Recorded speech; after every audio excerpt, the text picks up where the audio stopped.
pasal 8 huruf E dijatuhkan sanksi ringan.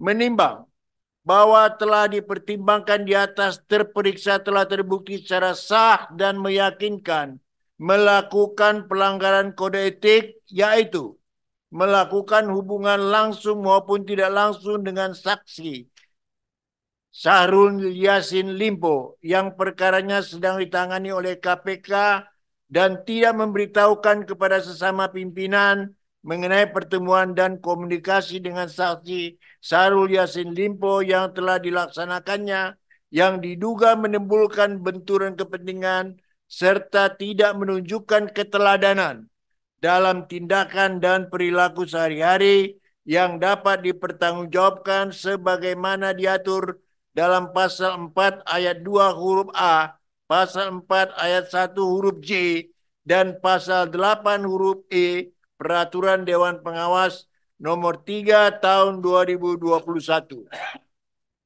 Menimbang bahwa berdasarkan ketentuan pasal 9 ayat 2 Peraturan Dewan Pengawas nomor 3 tahun 2021 dalam hal suatu peristiwa pelanggaran etik terdapat beberapa perbuatan dengan tingkat saksi yang berbeda-beda, maka sanksi yang dijatuhkan adalah sanksi yang terberat.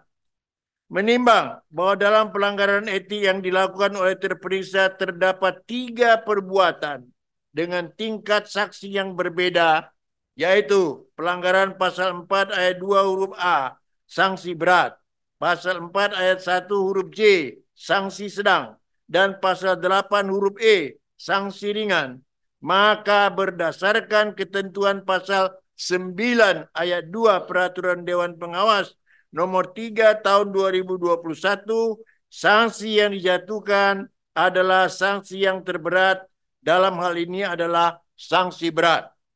Menimbang bahwa sebelum majelis menjatuhkan putusan dalam dugaan pelanggaran etik dan pedoman perilaku yang dilakukan terperiksa, maka perlu dipertimbangkan pula hal-hal yang meringankan dan memberatkan dari perbuatan yang dilakukan dan keadaan-keadaan yang ada dalam diri terperiksa sebagai berikut.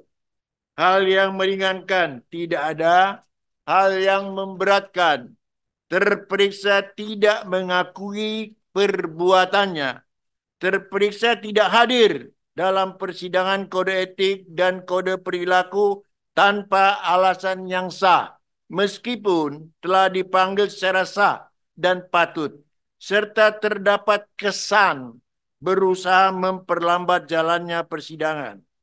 Terperiksa sebagai ketua KPK merangkap anggota seharusnya menjadi contoh dan teladan dalam mengimplementasikan kode etik dan kode perilaku di KPK.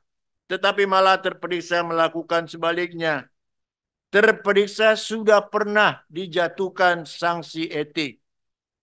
Memperhatikan ketentuan tentang kode etik dan kode perilaku pada pasal 4 ayat 2 huruf A, pasal 4 ayat 1 huruf J, dan pasal 8 huruf E Peraturan Dewan Pengawas nomor 03 tahun 2021 tentang penegakan kode etik dan kode perilaku KPK serta peraturan lain yang bersangkutan. Mengadili. 1.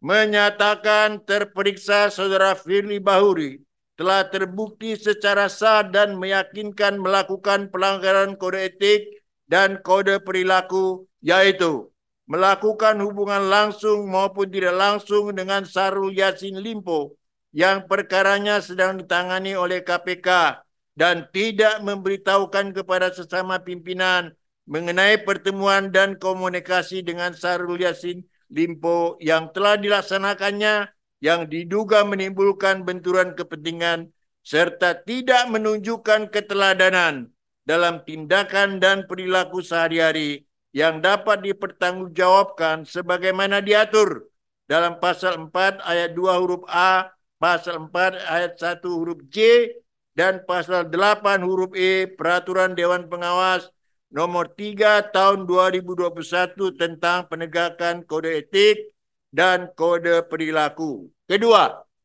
menjatuhkan sanksi berat kepada terperiksa berupa diminta untuk mengajukan pengunduran diri sebagai pimpinan KPK.